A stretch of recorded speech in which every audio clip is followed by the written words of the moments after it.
Magandang araw mga kaibigan. Welcome po sa Kalil TV. Atin pong tunghayan ang aking kwento na pinamagatang A Surrogate for Billionaire. Pero kung bago ka pa lang sa aking channel, paki-like po ng aking video, paki-click po ng subscribe button gayon din ang bell icon para lagi kayong updated sa mga paparating ko pang uploads.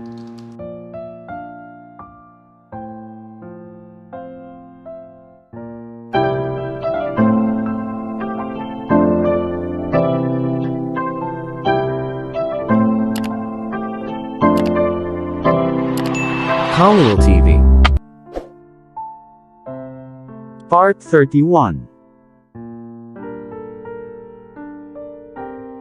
Pagkahatid ko kay Gabriel sa paaralan, pumasok na ako sa kwarto namin at humiga sa kama.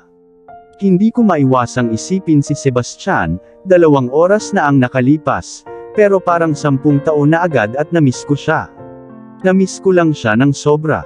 Then I heard my phone ringing, took my phone and saw the caller was Amelia, so I quickly answered the call. Amelia, nauna akong nagsalita nang marinig ko ang pagbuntong hininga niya. Naiintindihan ko naman kung bakit siya bumuntong hininga. Umalis na rin si Kent sa kanila. Bakit hindi makahanap ng ibang angkop na lalaki ang mga lalaking iyon para sa madugong misyon nila? Napabuntong hininga ako dahil sumasang-ayon din ako sa kanya. We spent our time so peacefully, but those men came and destroyed it. I agree with that, sabi ko habang humihikbi siya. Sinubukan mo bang pigilan? Tanong ni Amelia sa akin. Oo. Wika ko habang hinahawakan ko ang unan na ginagamit ni Sebastian, at niyakap ito ng sobrang higpit. Namimiss ko na siya. Nakita ko. Bumuntong hininga siya at kinausap ako saglit at ibinaba na ang tawag. Pagkababa ng tawag ay sinubsob ko ang mukha ko sa unan, at nalanghap ang matamis na bango ng buhok ni Sebastian. I want him so badly now. Lumipas ang oras at gabi na. Pagkatapos kumain ay pinatulog ko na sina Gabriel at Samantha, at saka pumasok sa kwarto ko.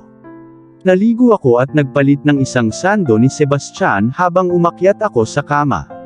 Nanatili akong normal pero sa kaibuturan ko nagyayelo ang puso ko nang wala si Sebastian. Hindi ko kayang magstay nang wala siya. Pumikit ako para matulog, pero bigla kong narinig ang pagring ng phone ni Sebastian. What the hell? Nanlaki ang aking mata at hinanap ko ito. Iniwan niya lang. Ano ngayon ang gagamiting pantawag niya sa akin? Kinuha ko ang phone sa bulsa ng coat niya, at nakita kong hindi kilala ang caller ID. Gabi na kung sino ang tumatawag. Walang akong pakialam na sinagot ko ang tawag. Hello. Wika ko at wala akong nakuhang sagot. What the hell? Hello. Muling nagsalita ako, ngunit wala namang napala. Bumuntong hininga ako at nagpasyang ibaba na ang tawag, pero bago ko pa maibaba ang tawag ay may narinig akong boses ng kung sino. Natutulog. Nabalot ng kaligayahan at pagmamahal ang puso ko nang marinig ko ang boses. Sebastian, how are you? I miss you. Sabi ko nang marinig ko siyang tumawa. Gusto ko na siya ngayon. Ganoon mo na ba talaga ako kamiss? Gabi na diba? Bakit parang gusto ko siyang suntukin sa mukha niya? Naglakas loob pa siyang pagtawanan ako. Malibog, sabi ko habang tumatawa siya. Natutulog ba sila? Tanong ni Sebastian. Kaninong phone ang ginagamit mo? Tanong ko kasi na curious ako. Bumili ako ng phone nang maalala ko na naiwan ko pala sa'yo ang phone ko. Humiga ako sa kama at pinakinggan ang boses niya. Pakiramdam ko ay ilang taon kong hindi narinig ang boses niya. Kumuha ng picture at ipadala sa akin ngayon.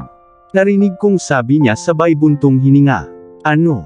Tanong ko ulit sa kanya dahil hindi ako sigurado kung tama ang narinig ko. Mag-take ka ng picture at ipadala sa akin, gusto kitang makita. Bumilis ang pintig ng puso ko nang marinig ko ang sinabi niya. Bakit ba ako umaarte na parang boyfriend ko siya at may sikretong relasyon kami? Okay, with that nagpicture ako, habang pinapakita ang ngipin ko at sinend sa kanya bilang message. Maya-maya lang ay narinig ko ang tawa ni Sebastian. Bakit mo suot ang shirt ko? Bakit ko ba nakalimutan yon? Okay lang. Anyways, akin din yung damit niya. I missed you, Sebastian. Hindi ba pwedeng bumalik ka na lang dito ng palihim? Bumuntong hininga ako at sinabi. I knew it was a dumb suggestion, but I really wanted him so badly.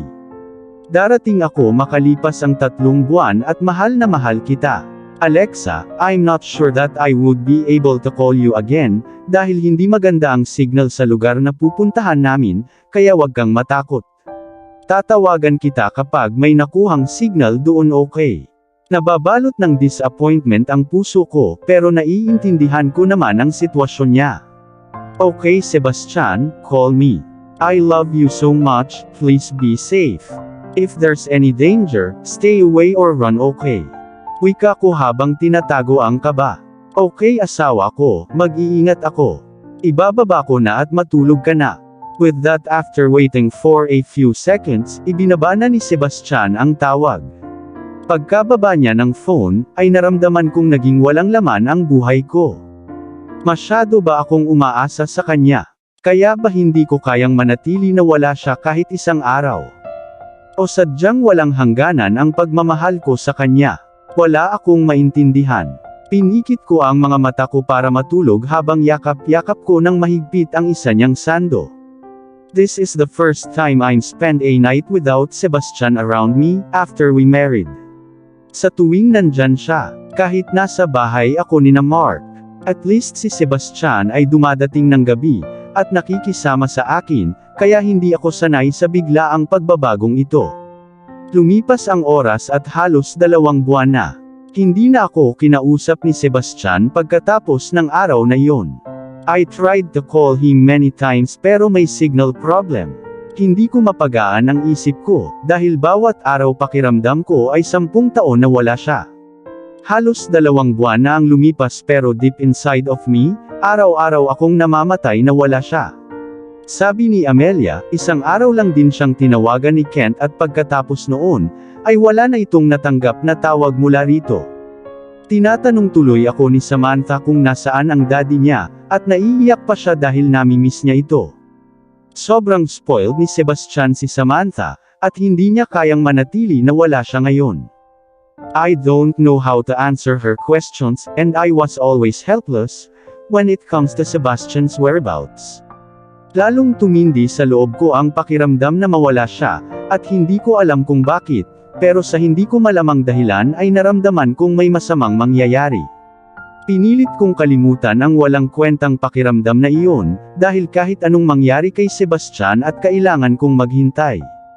1 buwan na lang. Wala akong dapat ikatakot dahil nangako siya na babalik siya sa akin. Finally, another month passed, and it's already 3 months since Sebastian left. Ang 3 buwan na iyon ay talagang isang impyerno para sa akin. Mga gabing walang tulog, pag-iyak at pangungulila sa kanya ang palagi kong nakukuha. Sa wakas ay magpapaalam na ako sa lahat ng masasamang bagay na iyon dahil malapit nang bumalik si Sebastian. Habang nakaupo ako sa bench sa garden, pinagmamasdan ko si Gabriel na nakikipaglaro kay Samantha, at di sinasadya ay napangiti ako dahil maalaga at mapagmahal na kapatid. Simula nang isilang si Samantha, ay nagsimulang kumilos si Gabriel na parang big brother na higit na nagmamalasakit sa kanyang kapatid. Hindi man lang niya hinayaang mahulog. Laking pasasalamat ko talaga kay Gabriel, dahil pinadali niya ang mga gawain ko sa pamamagitan ng pag-aalaga kay Samantha. Madam, may bisita po kayo. Narinig ko ang boses ni Tito Herman, at napaangat ako ng tingin sa kanya, pero kakaiba ang ekspresyon niya. I'll go now. Ngumiti ako sa kanya at tumayo na ako papasok ng bahay. Nanlamig ang dugo ko nang makita ko ang 2 lalaki sa pintuan. Dahan-dahan akong naglakad papunta sa kanila, pero iba ang hinahanap ng mga mata ko. Madam, bati nila sa akin habang tinatanggal ang army caps na suot nila. Biglang nabalot ng hindi mapakali ang puso ko. I wanted to ask where's him, pero tumahimik na lang ako kasi gusto ko muna silang magsalita. Madam, we're here to pass a message to you. Wika ng isa habang nakatingin sa mga mata ko. Matalim ang kanyang mga mata at walang init. Hindi tulad ni Sebastian. Nabaril si Sir sa dibdib niya at nawala sa amin. Ano? Nang ibabaw ang takot sa puso ko, at nagsimulang manginig ang buong katawan ko, nang marinig ko ang sinabi niya. He's not talking about Sebastian, right? Sebastian, nasaan siya? Nakita kong nanginginig ang boses ko, at hindi ako makapagsalita ng maayos. Nabaril sa dibdib niya. Hindi. Imposible. Hindi yun si Sebastian. We lost him, madam. Sir had this with him in our military camp. Gumuho ang buong mundo ko, at pati ang bawat pag-asa at pangarap ko. Nagsimulang sumakit ang aking lalamunan, dahil pinipilit kong bumalik ang pag-iyak ko. Napatingin ako sa phone na binibigay niya, at dahan-dahan kong itinaas ang nanginginig kong kamay at kinuha iyon. Napatingin ako sa phone, at hindi ko namalayang tumulo ang luha ko sa screen nito. Napakagatlabi ako at napatingin sa dalawang lalaking nasa harapan ko. Kailan pa? Itinanong ko. Hindi ako naniniwala. Hindi ako naniniwala sa kanila. Babalik na si Sebastian gaya ng pangako niya sa akin. Kahapon ng gabi, madam. Kahapon ng gabi. Pinunasan ko ang luha ko at tiningnan ang phone na hawak ko. Sinubukan kong i-on, ngunit sa tingin ko ay nakapatay ito dahil sa mahina ang baterya. Siya, babalik daw siya. Nangako siya, tanong ko sa kanila habang nakatingin sila sa ibaba at nakayuko. Wala na ba talaga siya? Hindi na babalik. So nasaan ang katawan niya? Nagawa kong magtanong pero hindi ako maniniwala sa kanila hanggat hindi ko nakikita ang katawan niya. Nahulog siya sa bangin. Pinangunahan niya kami nang mangyari ito. Dadalhin ng mga tauhan namin ang katawan niya ngayon. Bakit, hindi ba't hiniling ko sa kanya na huwag pumunta? Bakit hindi siya nakinig? Paano siya umalis ng ganoon? Pumikit ako at tinakpan ang mukha ko ng aking mga palad, habang humahagulgol na ako. Mommy, umiiyak ka ba? Narinig ko ang boses ni Gabriel, at mabilis kong pinunasan ang luha ko at tumingin sa kanya. Nakatingin siya sa akin na may pagtataka, at hawak niya ang maliit na kamay ni Samantha. Iniwan niya lang ako at ang mga batang ito. How dare he? Nangako siya sa akin na darating siya, pero ito ba ang napala ko sa huli? Hindi ko namalayan, pero lumapit na sa akin si Gabriel. Tumingala siya sa akin at ngumiti. Huwag ka nang umiyak, mommy. Paano ako mananatili ng hindi umiiyak, pagkatapos kong malaman na wala na ang aking asawa? Sebastian, bastard ka. Nagsinungaling ka. Galit ako sa kanya dahil sa sinabi niya. Madam, we'll inform you pagdating nila dito kasama ang katawan niya. Sorry for your loss, we're taking our leave. Sabi nila sabay talikod. Teka, nasaan si Kent? Tanong ko sa kanila habang nakatingin sa akin. Siya ay sugatan, at siya ay nasa hospital, pagkatapos nilang sabihin ay umalis na sila. Paano nangyari ang ganitong bagay? Ganun na ba ako kamalas? Wala na daw si Daddy, dahan-dahan kong sabi.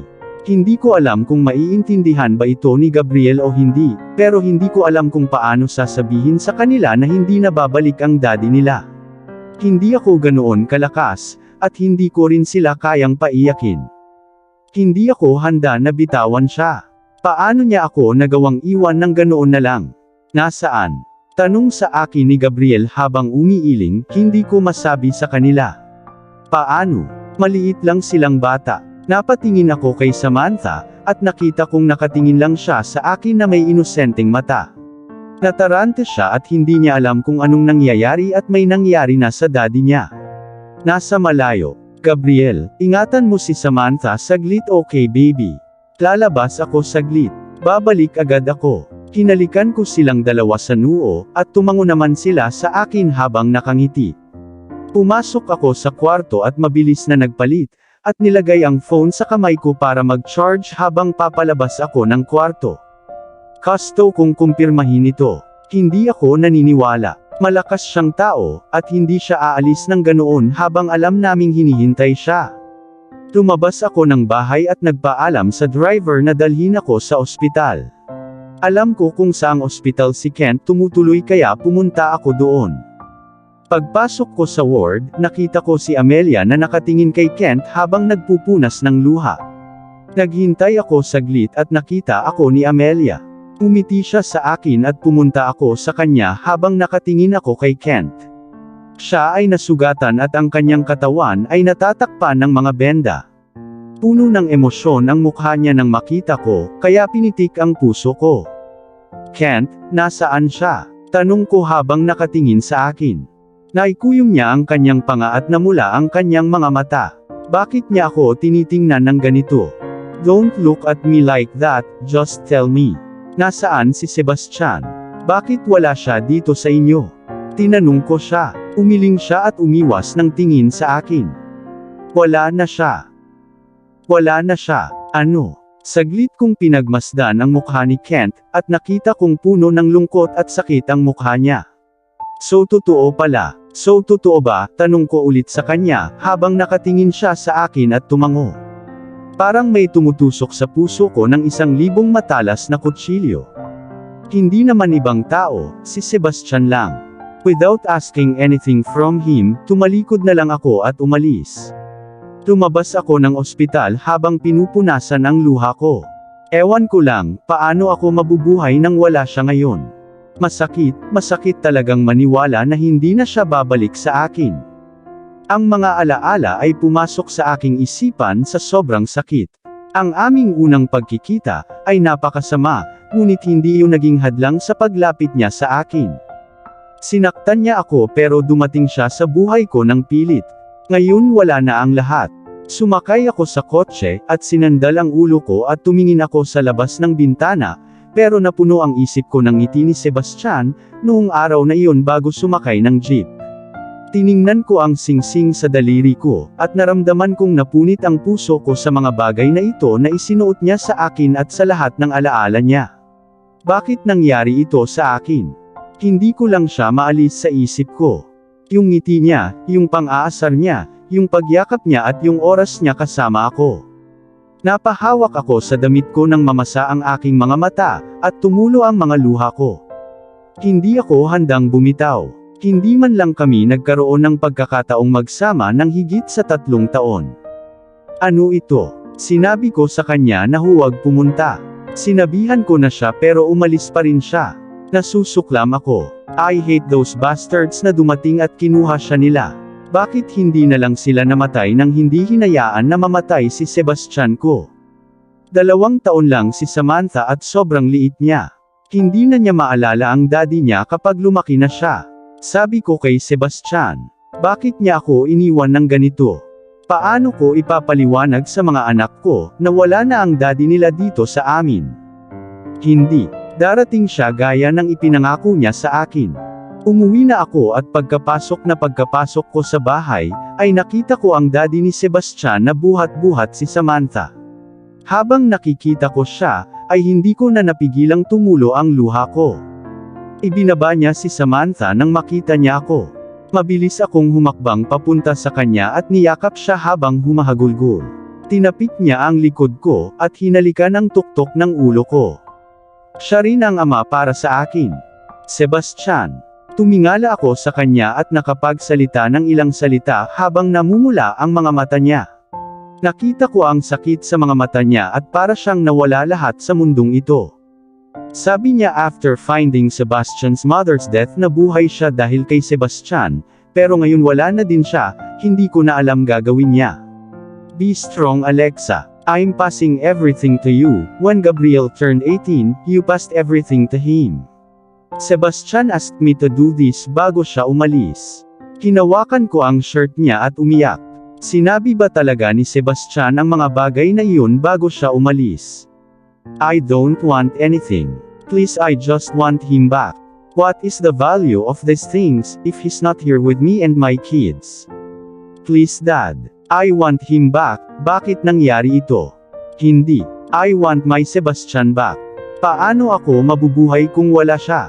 Mommy, anong problema ni Daddy? Napatingin ako kay Gabriel na kakasalita lang. Puno ng luha ang mga mata niya na hindi lumabas. Mabilis kong pinunasan ang luha ko at ngumiti sa kanya. May mga dapat tapusin si Daddy, kaya hindi na daw siya makakauwi anytime. You don't mind, right, Gabriel? I betrayed my feelings, and my own heart as I lied to him. Saglit akong pinagmasdan ni Gabriel, at nakangiting tumango. I don't mind, he's coming back anyways. With that he took Samantha's hand and jogged into the garden. Kailangan mong sabihin sa kanila ang totoo. Napatingin ako sa daddy ni Sebastian at tumango. But they are too small for the truth, I'll tell them when they grew up, wika ko sa kirot sa loob ng dibdib ko. I never expected, and I never got ready for this kind of thing. Sebastian, bakit mo ako ginawang walang magawa? Napakalupit mo at makasarili. I asked him to stay with me and don't go, but yet he left without care my words. I was always scared. Dad, I didn't have any peaceful sleep over these 3 months, but see now what I gained after everything. Gusto kong ilabas ang sakit sa loob ng puso ko. Kung pakikinggan niya ang mga salita ko ay walang mangyayari. Noong siya ay 20, nagpunta siya sa isang misyon at ito ay katulad nito. Kaya ang squad ni Sebastian ay ang pinakamahusay para dito. Kaya't gusto nilang bumalik sina Sebastian at Kent. Alam kong napakahirap Alexa, ngunit tiisin ang lahat para sa iyong mga anak. No matter what, he will always be in your heart. Pinagdikit ko ang labi ko at nanatili saglit bago tumango sa kanya. Laging mananatili sa puso ko si Sebastian. Gaya nga ng sabi niya, magiging matatag ako pero paano? If you want you can go with me to Madrigal Mansion and live there. Umiling ako at ngumiti sa kanya. I'll stay here. I stayed with him here so I'll stay here until I die. Nakangiting sabi ko sa kanya habang naaalala ko ang magandang nakaraan kasama ko sa bahay na ito kasama si Sebastian. Dad, pwede mo ba silang alagaan saglit? Gusto ko lang mapag-isa. Tumango siya sa akin. Dahan-dahan akong umakyat sa kwarto, at pagpasok ko sa kwarto at nilock ang pinto. Umupo ako sa kama at pilit na ibinalik ang aking emosyon. Tapos nakita ko yung phone na binigay nila. Tumayo ako mula sa kama at naglakad papunta doon. Kinuha ko ito at binuksan ang phone. Nasasaktan ang puso ko nang makita ko ang picture na nasa kanya bilang wallpaper. Iyon ang picture na pinadala ko sa kanya noong araw na tinawagan niya ako. Sumakit ang ulo ko at pakiramdam ko ay sasabog na ang ulo ko. Nang walang pakialam sa kahit ano ay tiningnan ko ang history ng tawag niya. Ang daming failed calls sa number ko at sa phone number niya na iniwan niya dito. Pagkatapos ay tiningnan ko ang kanyang mga mensahe, at nakita ko ang higit sa 100 sending failed messages. At dito na po, nagtatapos ang part 31 ng ating kwento. Sabay-sabay po natin abangan ang susunod na kabanata. Paki-support rin po ng mga kwentong pag-ibig ni Dion Channel TV na asawa po ni Khalil TV. Maraming salamat po. God bless and stay safe everyone. Shout out po sa ating mga kaibigan na sina Nora Abdul Qadir of Bahrain, Adelita Shirikian of Jerusalem, Israel, Jasmine Ramos of Abu Dhabi UAE, Abun Shoji of Japan, Marivic Barquil of Kuwait, Mary Ann Bakat of Abu Dhabi UAE, Marian Sushon of America, Karen May Plato of Hong Kong, Evain Loha of Hong Kong, Anna Yu Powell of Florida, USA, Fe Cruz, Judy Char, Harna Baduli, Trinda Sotelo of Umingan, Pangasinan, Evangeline Caballero of Kuwait, Maria Renbuentipo of Uniza Al-Qasim KSA, Vianica Sagde of Kuwait, Emma Morgan of Kent, Seattle, Washington, USA, Dylan 21 of Hong Kong, Rose Ellen Fernando of Amman, Jennifer Gonzalo of Kuwait, Clemen Gabo of Hong Kong, Julieta Tornillo of Kuwait, Simpatica of Singapore, June Gwyneth Igorot Country Sounds of Hong Kong, Evelyn Togonon of Dubai, Kenta Hamamoto, Jean the Best of England, Chris Kenneth Acosta, Sassy TV, Rex Roy, Teresita Arevalo, Nicomeda Atihira, Annalisa Jamie of Saudi, Melanie Isidro of France, Nitz Reyes of Kuwait, Reyes Family of Kuwait, Alerta Family of Kuwait, Maricel Dela of Hong Kong, Janice Lunhas of Qatar, Honey V of Kuwait, Ella Fame of Kuwait, Minda Adlawan of Davao City, Marisa Remular of Amman, Lupineda of Dubai UAE, Mariz Vialaw of Kuwait, Dolores Martin of Riyadh KSA. Garamilo Serafin of Dubai UAE. EJ Kat of Hong Kong. Fatima Diocolano of Dammam KSA. Manang Mary's Channel of Amman. Devora Valdez of Singapore. Marites Bolarga of Taiwan. Floreline Adlawan of Riyadh KSA. Lorena Barbosa of Moscow, Russia. Jolie Madamasila of Israel. Maria Manering of Australia. Luz Tua of Israel. Annalisa Trinidad of Guagua, Pampanga, San Matias. Cherry Masaglang of Kuwait. Rose Hasmain Fernando of Amman. Dana Prestoza of KSA. Jane Gupit of Batangas City. Connie Maximo of Taiwan. Nelly Gallo of Canada. Rosalinda Gonzaga of Kuwait. Jen Pitao of Qatar. Rodever Magallanes of Hong Kong. Reina Roque. Darkman Ed at Mimi. Leonard Brown. Yams. Vladimir Casimo. Pinky Flores. Gemela Dumasil. Glyceria Salab. Mars. Fena Veros. Mayu Calamente of Qatar. Rowena Manidol of Saudi Arabia. Takwatchera of Hong Kong. Catherine Asaha of Kuwait. Mayan of Macau. Jeannie Lin Quixote of Madrid, Spain. Augustina Amora of Jeddah KSA. Nelia Ruiz. Raquel Calao. Bernadette Pia. Roda Lin de la Cruz Tagle. Aditha Capiando. Girly Bautista. Jessel Aquines. Baby Dayrit. De la Cruz Aloha. Spice 221. Jingjing Roladan. Love Top Secrets. Debbie de la Roca. Shunli Diaries. Ellen Juanilo. Elsa Maestro. Amelita Andaha. Nympha Tolentino. Fiel Daliwan. LV Catalonia. Estrella Taluon. Madol Fuerza. Samar Biang. Highland Sam Gold. Marizel Varona. Zenaida Bala. Neri Javier. Dory Lynn Besa. Alma 1027. Mari Fidator. Helen Santiago. Cynthia Niva. Lizel Chato. Edita Barrientos. Lena Palail. Alejandro Boncalos. Azumi 12 Gamang. Gemma Pina Florida. Cherry Lorono. Rodney Santiago. Elizabeth Banutan. Madol Fuerzos. Mitch Hernan. Maria Luningning Fabre. Jenny Joy Ruiz. Maluga Cusana. Anato Kitchen. John Emily. Irma Akira. Beverly Ruiz. Madeline Gatan. Evelyn Valera. Cecil Yamamoto. Evelyn Ebanez. Challenges Vlog of Kuwait. Berlan Almacido of Dammam KSA. Ronda Carion. Max Isard. Adelina Gelorina. Mary Lou Molina. Vilma Sakin. O'Rourke Erme. Mayore BCN. Gloria Abihiro. Feli Cockle. Banduan Lin. Agbon Family of Caloocan. Crisol Family of Quezon City. Lori of Kuwait Rosana. Merlin Thomas of Bahrain. Jules HL101.